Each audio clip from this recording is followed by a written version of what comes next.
पंचमी कब है? 144 साल बाद बना शुभ मुहूर्त।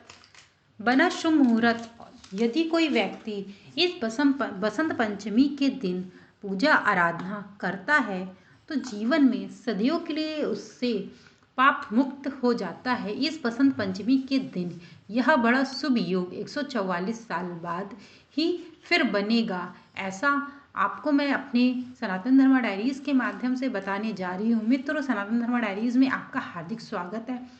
आज मैं आपको बसंत पंचमी के बारे में कुछ विशेष बातें अवगत कराने जा रही हूँ जो अपने आप में बहुत ज़्यादा विशेष है। बसंत पंचमी के दिन महाकुंभ का शाही स्नान भी किया जाएगा। ऐसे में यह और ज़्यादा फलदायक बन गया है। महाकुंभ 144 साल में एक बार ही आता है। ऐसे में यह संयोग भी 144 बाद ही आएगा। आइए बताते हैं कि इस दिन आपको क्या काम करना चाहिए और क्या नहीं करना चाहिए। इस बात का आपको विशेष ध्यान रखना है। बसंत पंचमी जल्द ही आने वाली है। इस दिन ज्ञान की देवी माता सरस्वती की पूजा की जाती है। माघ मास के शुक्ल पक्ष की पंचमी तिथि को बसंत पंचमी का शुभ पर्व मनाया जाता है। माँ सरस्वती को विद्या, बुद्धि, ज्ञान और विवेक की देवी माना जाता है। यही नहीं, इस दिन महाकुंभ का अमृत स्नान भी किया जाएगा। ऐसे में यह और ज़्यादा फलदायक बन गया है। महाकुंभ 144 साल में एक बार ही आता है। ऐसे में यह संयोग भी 144 साल बाद ही आएगा। तो आइए जानते हैं कि इस दिन आपको क्या करना चाहिए और क्या नहीं करना चाहिए। इस दिन आपको बसंत पंचमी के दिन 2 फरवरी को सुबह 9:16 से शुरू होगी। इसका समापन 3 फरवरी को सुबह 6:54 तक रहेगी। हालांकि इसे लेकर के आपको बिल्कुल भी कंफ्यूजन होने की ज़रूरत नहीं है, क्योंकि 2 फरवरी को ही इसका उपवास रखा जाएगा। लेकिन अगला दिन यानी कि 3 फरवरी को शाही स्नान करके आपको ज्ञान, विद्या और शुभ फल की प्राप्ति होगी। अब आपको मैं बताऊं कि कब करें बसंत पंचमी के दिन स्नान। इस बात का भी और ज़्यादा विशेष हो जाता है। अब आपको बताते हैं कि 3 फरवरी को आपको शाही स्नान में यानी कि कुंभ के स्नान में किस समय आपको करना है। अब आपको बताते हैं कि 3 फरवरी को किस शुभ मुहूर्त में आपको स्नान करना चाहिए। 3 फरवरी को ब्रह्म मुहूर्त में सुबह 5:33 से लेकर के 6:21 के बीच में आपको स्नान कर लेना चाहिए। ऐसा संयोग कई वर्षों के बाद ही आता है। ऐसे में आप इस शुभ मुहूर्त पर स्नान कर सारे शुभ फल की प्राप्ति कर सकते हैं। अभी से इस टाइम को नोट कर लीजिए और आप इस बात को समझ लीजिए कि आपको किस समय स्नान करना है, क्योंकि यह 144 वर्षों के बाद ऐसा शुभ योग बना है। और आपके जीवन में माँ सरस्वती की ज्ञान की देवी हैं, क्योंकि और आपके बुद्धि विवेक को बढ़ाने वाली देवी में से एक हैं। और आपके जीवन में होने वाली शुभ अशुभ घटनाओं के बारे में यह अवगत कराती हैं।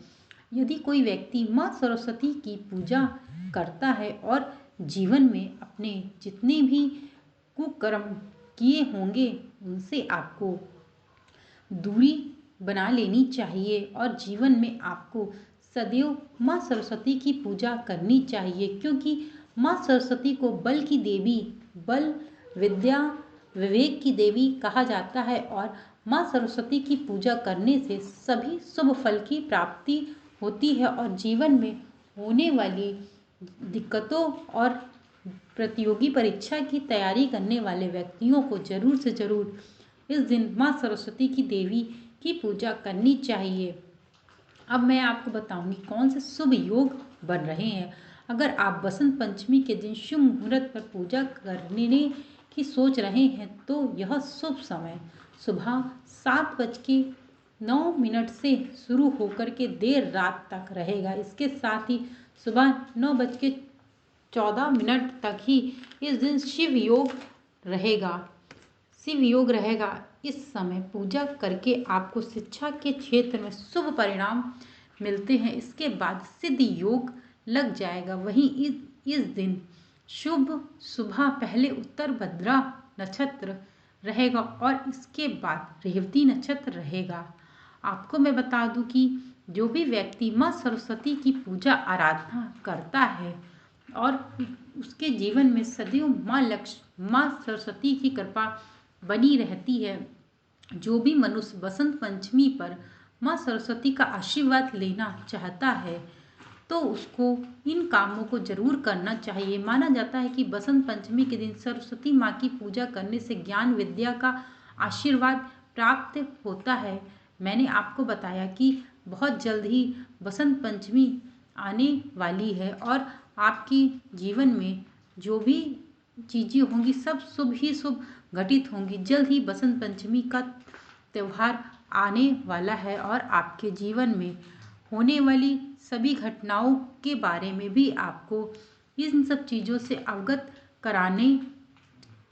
कराया जा रहा है और जीवन में होने वाली सभी चीज़ों से आपको माँ सरस्वती की कामना से आपके जीवन में सब कुछ अच्छा घटित हो और आप माँ सरस्वती का आशीर्वाद भी प्राप्त कर सकें।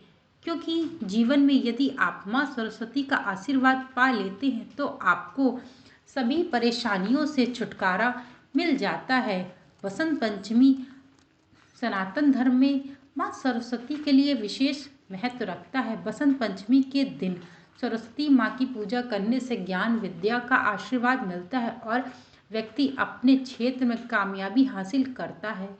वहीं कम ही लोगों को पता है कि इस दिन दान देने से भी सरस्वती माँ खूब आशीर्वाद देती है। ऐसे में आज ही इस खबर में हम आपको बताने जा रहे हैं कि बसंत पंचमी के दिन आपको किन चीज़ों का दान बहुत विशेष रूप से करना चाहिए। विद्यार्थी के लिए बसंत पंचमी का विशेष महत्व है। इस दिन विद्यार्थियों और बच्चों को पूरे मन और श्रद्धा से माँ सरस्वती की पूजा करनी चाहिए और कैरियर में सफलता पाने की इच्छा जाहिर करनी चाहिए। इस बसंत पंचमी के दिन बच्चों को अलग तरीके से सरस्वती माँ की पूजा करनी चाहिए। उन्हें मोदक, फूल, मीठे चावल और पीले रंग के पुष्प अर्पित करने चाहिए। इस तरह से पूजा करके पढ़ाई के लिए आशीर्वाद मांगना चाहिए और कहना चाहिए कि सभी बाधाओं को दूर करो माँ सरस्वती हमारे जीवन से। पूजा करने के साथ साथ आपको इस मंत्र का जाप भी करना चाहिए। सरस्वते नमः। ओम ऐं सरस्वते नमः। ओम ह्रीं क्लीं महासरस्वते देवाय नमः। इन मंत्रों का आपको जाप भी करना चाहिए। बसंत पंचमी पर इन चीज़ों का दान अवश्य करें। ज्ञान की देवी को खुश करने के लिए इस खास दिन पर कुछ चीज़ों का दान भी करना बहुत विशेष फलदायी होता है। कुछ चीज़ों का दान करने से आपके जीवन में माँ सरस्वती की कृपा बनी रहेगी। बसंत पंचमी पर पढ़ाई लिखाई से जुड़ी चीज़ों का दान करना चाहिए। इससे किसी भी व्यक्ति के कैरियर में काफ़ी उन्नति प्राप्त होगी। ज़रूरतमंद बच्चों को पेंसिल, किताबें और पेन दान दे सकते हैं। इससे आपको शुभ फल की प्राप्ति होगी। मित्रों, मैंने आपको माँ सरस्वती के बारे में बताया और माँ सरस्वती जो 144 साल बाद शुभ मुहूर्त बना है इसके बारे में भी मैंने बताया। यदि आपको मेरे द्वारा बताई गई यह जानकारी आप लोगों को पसंद आई हो तो चैनल को लाइक, शेयर और सब्सक्राइब करना मत भूलिएगा। Thank you so much video को वॉच करने के लिए।